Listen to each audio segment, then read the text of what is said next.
All right, so it's been a while since I did one of these videos. Kind of took a break trying to deal with this illness that I had. But in the past week, the NBA playoffs have started, and as usual, NBA postseason basketball seemed to be some of the most entertaining basketball we get all year, and it was because of a few upsets. It was a few tagging storylines to a couple of the series, some rivalries, I guess, are brewing up, and I don't know, and a couple teams that nobody expected to make the playoffs are there, and not only are they there, but they're making noise, and they're kind of putting doubt into a lot of the top seeded teams in each conference. So this is one story that I thought that I wanted to make a video on. It was the Kevin Durant, Patrick Beverly beef or not beef or whatever. I watched a little bit of this situation, and I think the refs they can be hot and cold sometimes. They can be hot and cold with a lot of their calls, with a lot of their reactions to certain situations. And anybody that has played urban recreational sports like basketball or football knows that trash talk, knows that sometimes things get chippy, knows that sometimes a nudge here and a nudge there doesn't mean you want to physically assault the other person, but you're being physical, because it's a man's sport. And I play basketball games where, I'm taking elbows, and I'm playing basketball games where I'm giving elbows, so, and it's not of the malicious kind. It's just sometimes in the heat of the moment, things get a little out of hand, but it seems like these refs tend to take it a little bit too far, and they're going to discuss it, and I'm going to give my quick opinion on it real quick. I believe that Kevin Durant gave the ref no other choice but to throw a technical foul. Now, I don't know why Patrick Beverly got a technical in this situation. All he did was get up and just jaw back and forth with Kevin Durant. So it's getting to the point now in these professional sports games where you can't even talk to the other team. It's like you go out there, you play, and then that's it. No interaction with the other team whatsoever. It's getting ridiculous. But I would have thrown the technical on Kevin Durant because that push, it seemed like a little bit too much. And I get it, playoff basketball, but in that situation, come on, man. Especially when you lead the league in techs. Like, what do you think is going to happen? So I think he put himself in that situation, and I'm just going to let them get to it, and I'm just commentate. He's apologizing for disappointing his owner, his coach. But after the game, he kind of was a little feisty and saying he kind of enjoyed getting into it with Patrick Beverly. Question, do you like KD's attitude? I like his attitude now. I liked his attitude in the moment. I thought it was a lighthearted tussle, and it lasted 3-4 quarters, but I think the referees kind of took it a different way than the spirit of which they were engaging. One, that is Patrick Beverly, and two, KD did everything with a smile. So it never got to a point where I thought, oh my God, this is going to boil over into some issues. And this is another one of those points where Marcellus Wiley, it seems that he's making a good point, but again, you could kind of turn his argument against itself. And now he's saying that Kevin Durant had a smile on his face, and it appeared to be in the heat of the game, and not really coming from anywhere where he wanted to physically hurt Patrick Beverly. But it was just one of those plays. It was just a bang bang play that happened, and he did it with a smile on his face. Like, a smile on your face while you're pushing some guy to the ground is supposed to make it seem less threatening. That's like me going outside and finding some old lady and I'm smiling the whole time while I'm trying to take her pocketbook or something like that. Like, a smile don't mean anything. When you look at the play, especially when you're looking at it in real time and you're not looking at a replay. When you're looking at it in real time, he gave the refs no other choice. Now, I get it. You're trying to be physical on defense, but you push the dude to the ground. And not only that, but you're just running your mouth. You're getting all up in his face. Like, what do you expect the ref to do in that situation? Just let it go? Because if you let a play like that go, 9 times out of 10, something else is going to happen, and it's going to escalate. And there are plenty of times where refs overreact to a lot of things.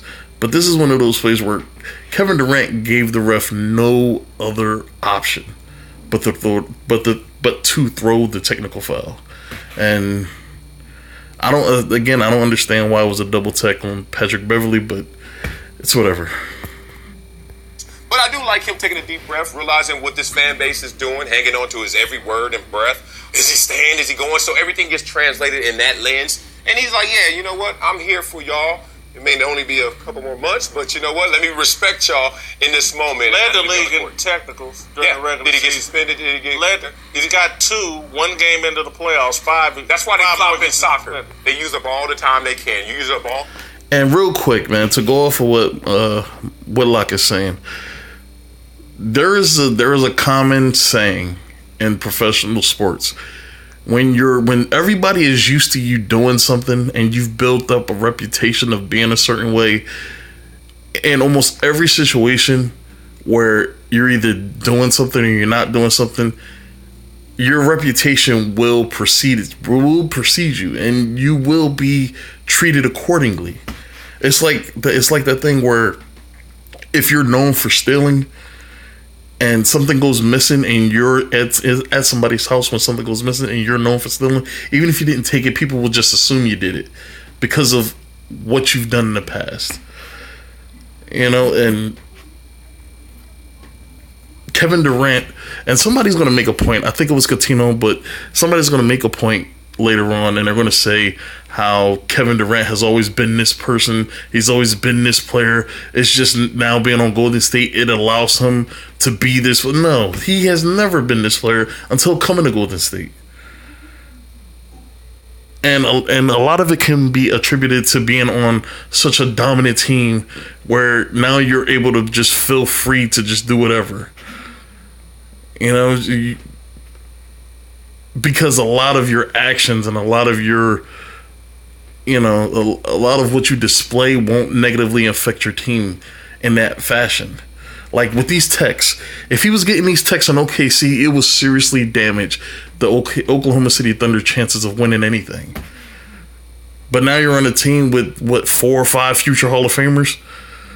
I mean, now you feel like you can do whatever you want. You feel invincible. And that's the only reason why he's acting like this and he's being this way is because he feels invincible. And again, somebody's going to make a point later where they were talking about LeBron a few years ago, saying that he was the best player in the league.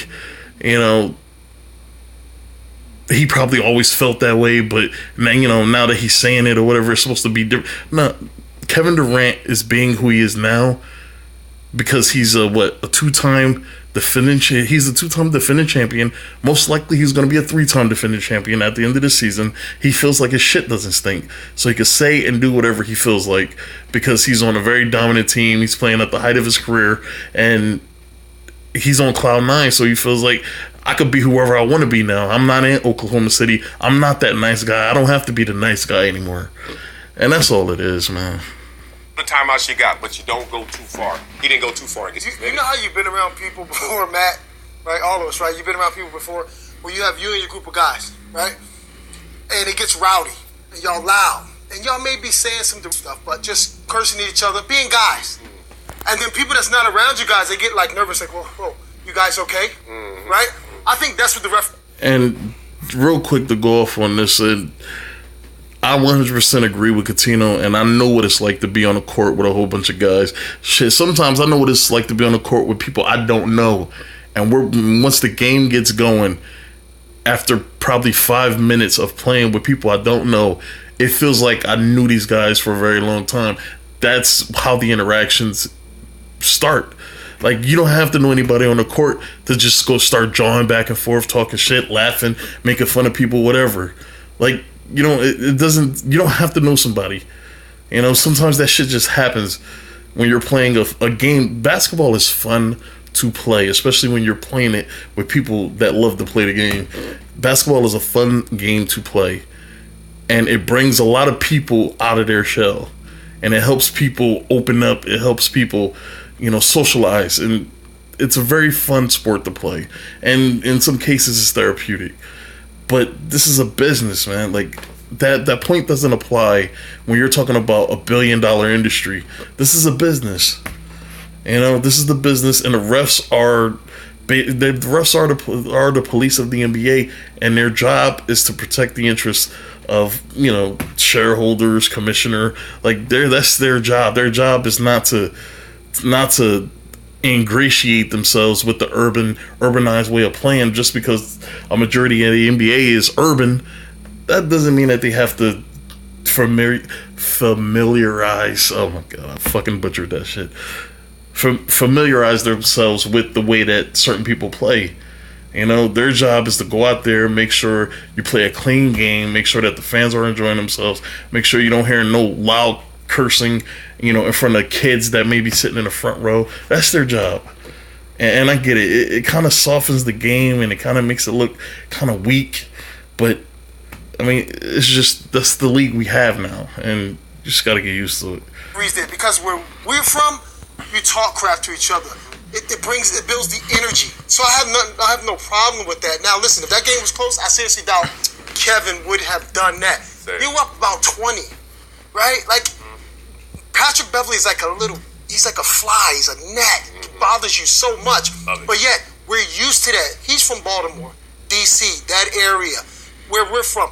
You like to talk crap. And then that, he got caught up in that. I don't feel as though something wrong with that. I mean, for me, it's the refs are always overreacting. I mean, like you said, this was lighthearted, the spirit of the game. The fans loved it. You saw when KD got kicked out, his teammates were all for him. I like it from a standpoint of, he's letting Patrick Beverly know all these little antics you have going on aren't going to work. And like Kat said, if it was a closer game, But see, that's the ironic thing. They see Matt Barnes and Cuttino Mobley is coming out and saying that, if the situations was different, or, this is Kevin Durant putting it on notice, you're not going to do whatever you want to me. But that's the ironic thing. Y'all see it as him defending himself and kind of putting a kibosh on this whole, you can do whatever you want to Kevin Durant. If you let Patrick Beverly get in your head, man, this is only one game out of a potential 7-game series. One game. And Kevin Durant is known for being mentally fragile. He's known for being mentally fragile. And when I say mentally fragile, I mean just allowing the trolls and allowing the people to get into his head and force a reaction out of him. And Patrick Beverly is one of those players, although he's a, what did they call him, a bulldog? He's a bulldog on defense, but he's also a bulldog with the mental game. I remember, last year, first game last year, the Clippers played the Lakers, their first meeting together, when Lonzo was a rookie, and everybody was expecting the league to take it easy on Lonzo, or, not be so aggressive with him, and Beverly came out and just got up in his face, caused that little kid hell, man. He caused him hell. Beverly is very good at mind games, man. He's very good at throwing you off your square. And Kevin Durant is very easily thrown off his square. I don't think him doing what he did was a strong display in him asserting himself. I think he showed how mentally fragile. You're up by 20, bro. You're up by 20. If it doesn't matter what Patrick Beverly thinks or says, you wouldn't be pushing him. You wouldn't be jawing back and forth with him. But I'm pretty sure Beverly has a whole bunch of just little snide comments that he has ready for Kevin Durant to throw Kevin Durant off to the point where this dude possibly could get thrown out multiple times in this series and possibly get suspended for a game.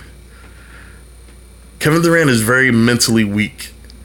I mean, I may even go a step further and say that he's even more mentally weak than LeBron James is. He wouldn't have got.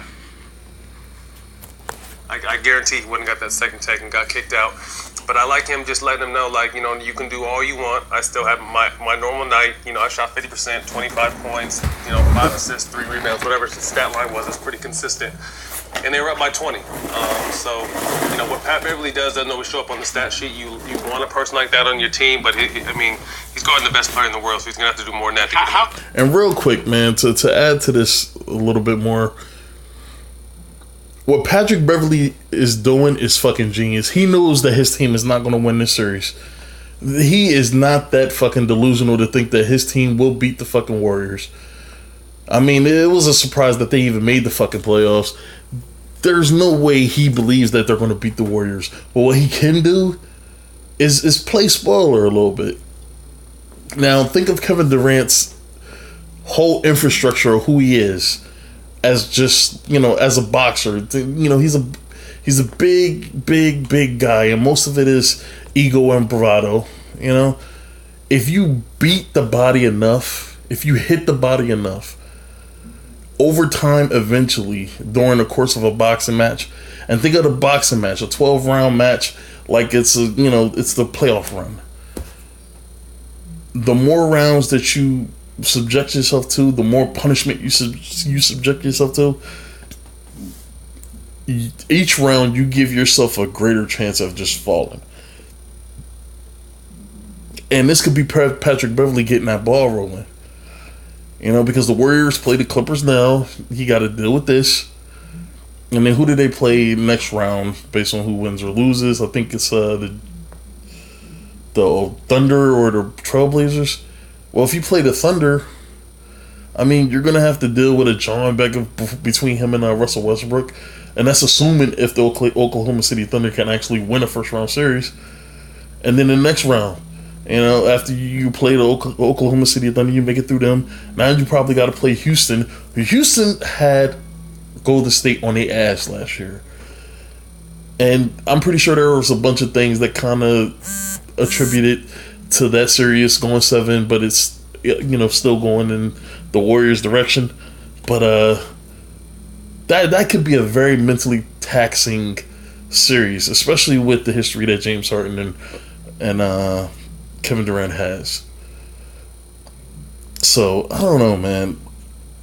I really do believe this could be the start of something that could just completely derail Kevin Durant in these playoffs. Because I didn't even know that Kevin Durant led the league in texts. Like, this is how bad this dude's attitude is getting, is that he's the leader in texts. But you don't expect that kind of thing from him, so I didn't really think that he was the leader in technical fouls.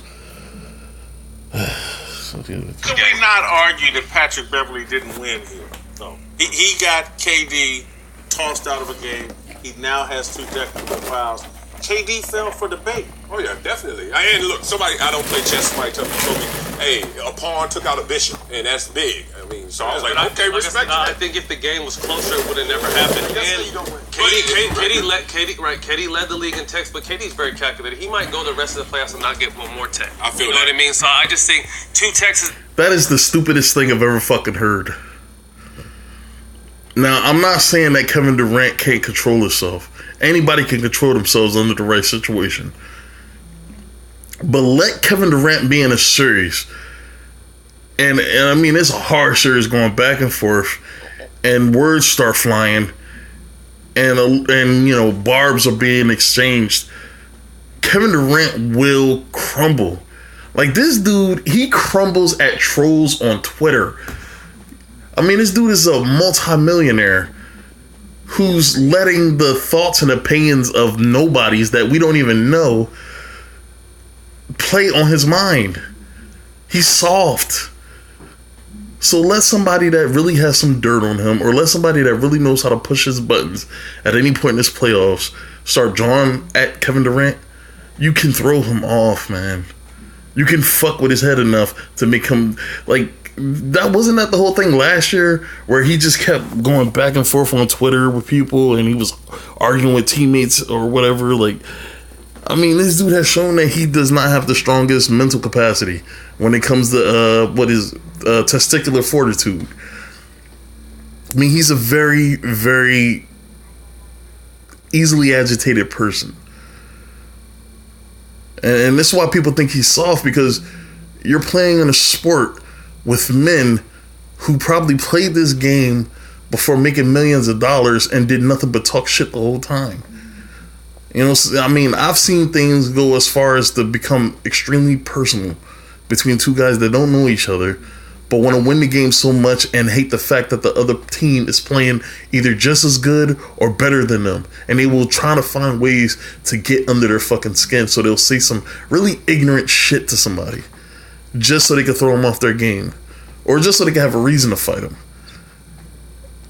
So you gotta talk about millions of kids who play like this, who grow up, master their craft. Out of those millions, maybe a handful, like a few thousand, a few 100,000, are actually able to play professional basketball. And a lot of those tactics, those schoolyard tactics, carry over. You mean, come on. And especially when you know somebody is mentally weak like Kevin Durant, you mean to tell me nobody is going to be prepared to say some shit to this guy and really get him riled up and get him thrown out of games? Like I said, man, like when we look at Draymond Green, we know, better example, DeMarcus Cousins a couple years ago, man. Like, this dude was a technical fucking just magnet.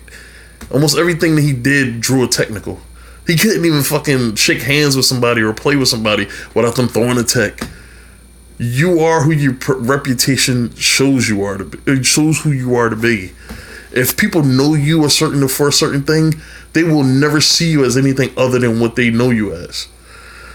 And if Kevin Durant is building a reputation of being this shit talker and this fucking cocky, whatever, now the refs are going to start looking at him like that.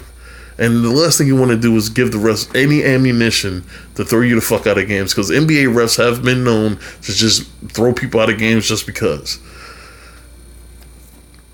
Big, if you're looking at the guy big picture, that led the league in technicals, if you had to bet, you think he's getting no more technicals in the playoffs? I see down here get what you're doing. You're playing with the words. He won't. No, he's not playing with the words.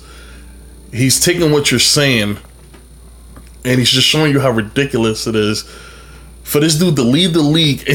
And not only are you saying that he led the league in techs, you're saying that those were calculated techs. Like, he knew every tech he got, or like a huge majority of the techs he got, it was orchestrated because he wanted those technical fouls.